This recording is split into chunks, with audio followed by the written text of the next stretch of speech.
জ্যোতিষীর মতো অতস কাজ দিয়ে গ্রহ নক্ষত্রের বিচারের মতো সংবিধানের ধারা বিশ্লেষণ করে যারা আমাদেরকে আইন বুঝাতে আসেন তাদের জন্য আমার করুণা হয়। আমি বুঝি না এই সব ধারা উপধারা উল্লেখ করে কি বলতে চান আপনারা? জুলাইকে অস্বীকার করতে চান? কিছু হয় নাই জুলাইয়ে? পাখি গান গাহিতেছে, বাতাস বহিতেছে, নির্বাচন হইতেছে, আমি এমপি হইতেছি, এরকম ব্যাপারটা ছিল? আপনি কোথায় ছিলেন? আচ্ছা, যদি সংবিধানের কথা বলেন, সংবিধানের আর্টিকেল 7-এর কথা ভুলে গেছেন? একটা নির্বাচিত সরকার, তা আপনার ভাষায়, কনস্টিটিউশনের ভাষায়, যদি উৎখাত করে মিছিল করে 5ই আগস্টে সবাই তখন রাষ্ট্রদ্রোহী, নির্বাচিত সরকারকে উত্থানের দায়ে।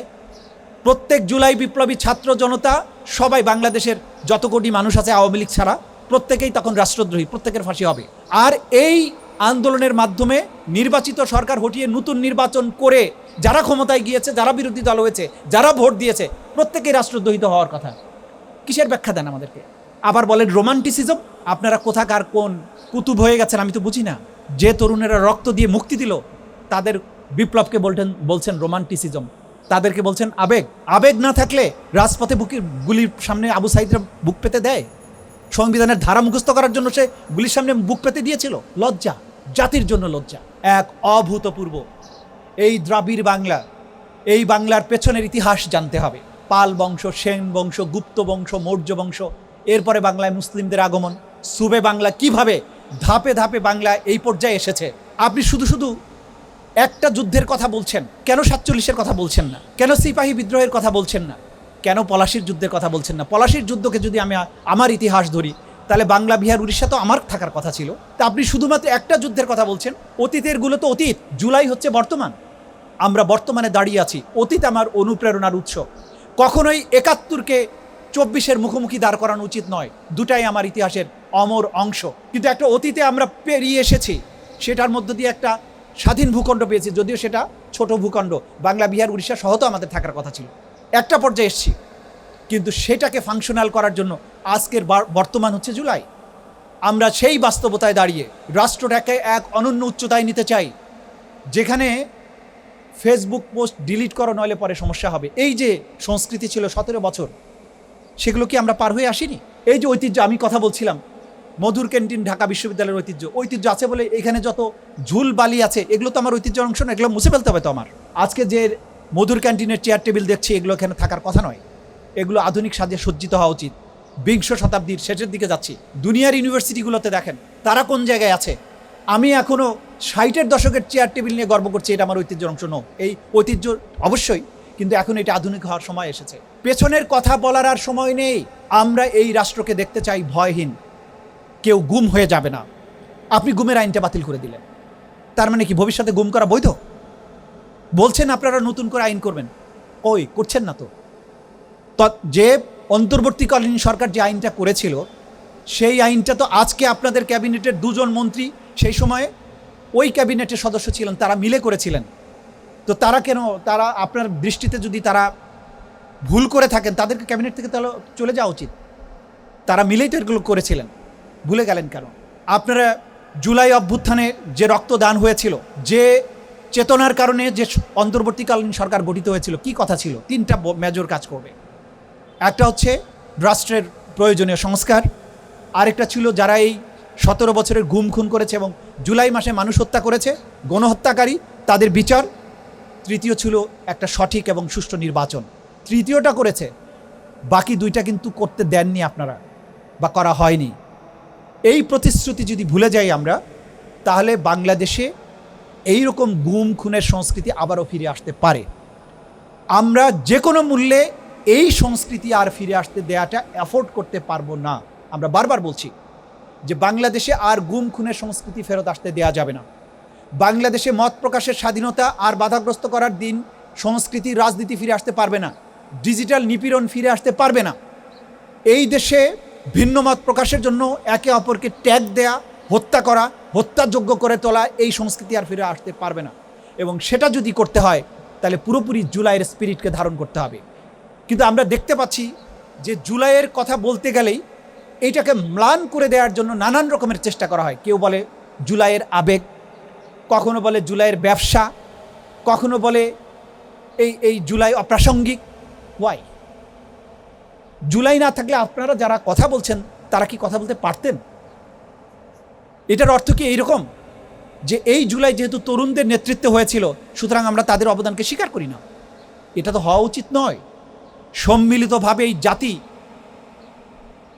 যে রক্তক্ষয়ী প্রচেষ্টার মধ্য দিয়ে আজকের এই পর্যায়ে এসেছে, এই তরুণদের আত্মদানকে যদি স্বীকার করা না হয়, মর্যাদা দেয়া না হয়, তাদের স্বপ্নকে বাস্তবায়ন না করা হয়, তাহলে ভবিষ্যতে এই জাতিকে রক্ষা করার জন্য কিন্তু কেউ আর বুক চিতিয়ে দাঁড়াবে না, এটা মনে রাখতে হবে। বীরদের সম্মান দিতে না পারলে বাংলাদেশে আর কোনো বীরের জন্ম হবে না। প্রতিদিন কিন্তু রাস্তায় রক্ত দেয়া যায় না। বিপুল প্রত্যাশা ছিল এই নির্বাচিত সরকারের উপরে, কিন্তু ক্রমান্বয়ে কিন্তু সেই প্রত্যাশাগুলো ফিকে হয়ে আসছে। আমরা চাই না এই জুলাই বিপ্লবের মাধ্যমে যে সরকার ক্ষমতায় এসেছে তাদের বিরুদ্ধে আমাদের কোনো কথা বলতে হোক, সেটা সরকারি দল হোক, বিরোধী দল হোক, আমরা তাদের বিরুদ্ধে কথা বলতে হোক এরকম দিন চাই না। কারণ এই সরকারটি একটা রক্তক্ষয়ী অভ্যুত্থানের প্রচেষ্টার মধ্য দিয়ে কিন্তু এসেছে। সুতরাং আমরা চাইব বাংলাদেশ সকল মানুষের জন্য বসবাসযোগ্য একটি বাংলাদেশ হোক, বাংলাদেশ নিপীড়ন এবং ভয়হীন একটি রাষ্ট্র হোক। বাংলাদেশে কোনো রাষ্ট্রীয় সংস্থা, পুলিশ বাহিনী হোক, অন্য কোনো বাহিনী হোক, তার নাগরিকদের গুম করে গোপন কারাগারে আর কখনো বন্দি করার দুঃসাহস না দেখাক। এমন কোনো সরকার বাংলাদেশে না হোক যারা শুধুমাত্র ক্ষমতায় অধিষ্ঠিত থাকার অসৎ উদ্দেশ্যে জাতির তরুণ, জাতির নাগরিকদের বুকে নির্বিচার গুলি চালিয়ে জুলাইয়ের মতো হত্যাকাণ্ড করবে।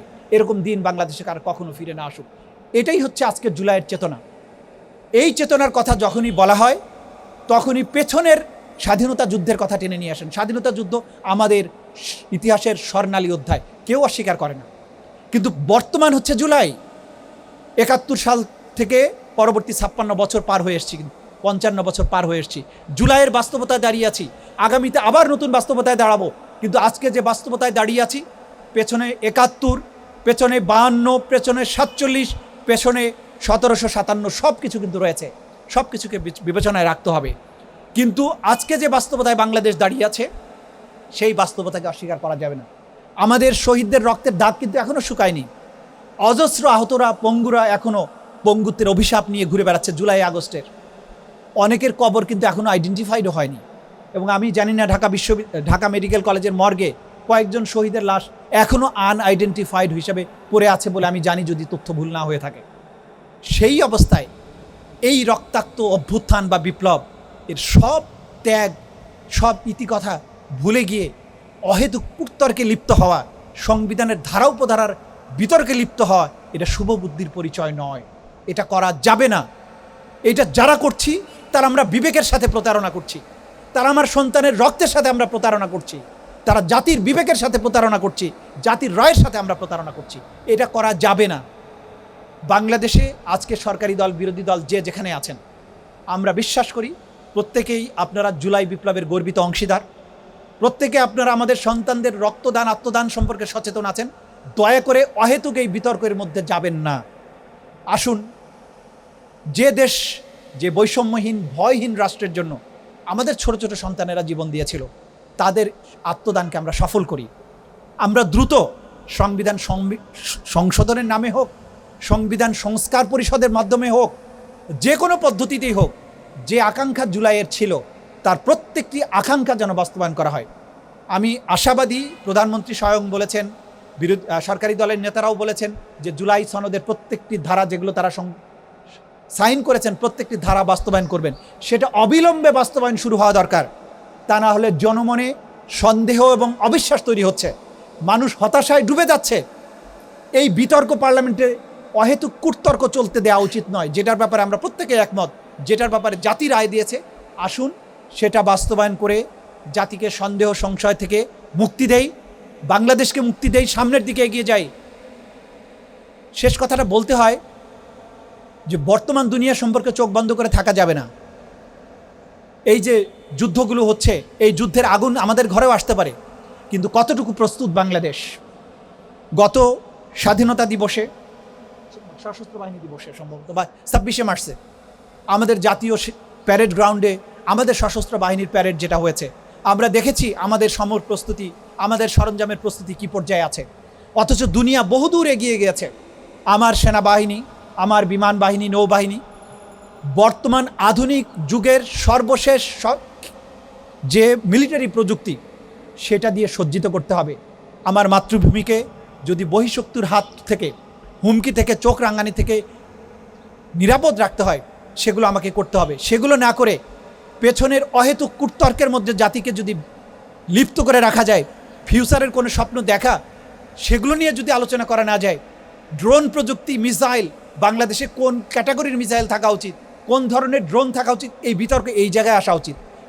কোন ধারার কারণে জুলাই সনদ বাস্তবায়ন হওয়া উচিত নয়, কোন ধারা দিয়ে জুলাই সনদ বাস্তবায়ন করা উচিত নয়, শাহাবুদ্দিন চুপ্পুর কথা কোনটা সত্য কোনটা মিথ্যা, এই বিতর্ক নয়। বিতর্ক হওয়া উচিত আমাদের টাকার মূল্যমান ডলারের বিপরীতে কোন জায়গায় আমাকে নিতে হবে। আমাদের বিতর্ক হতে হবে তথ্য প্রযুক্তিতে আমরা কোন, আমেরিকাকে হোক, দুনিয়ার যে কোনো রাষ্ট্রকে চ্যালেঞ্জ করার জায়গায় কবে যেতে পারবো। ঢাকা বিশ্ববিদ্যালয়ে গবেষণার জন্য কোন কোন ডিপার্টমেন্ট খোলা উচিত, কত টাকা বাজেট হওয়া উচিত গবেষণার জন্য। আজকে সেই প্রাগৈতিহাসিক যুগের এক বিশ্ববিদ্যালয়ের মতো প্রাচীন যুগের সেই পদ্ধতির মধ্যে আপনি রেখেছেন। আপনি বধুর ক্যান্টিনের চেয়ার টেবিল দেখলে তো সেগুলো বোঝা যায়।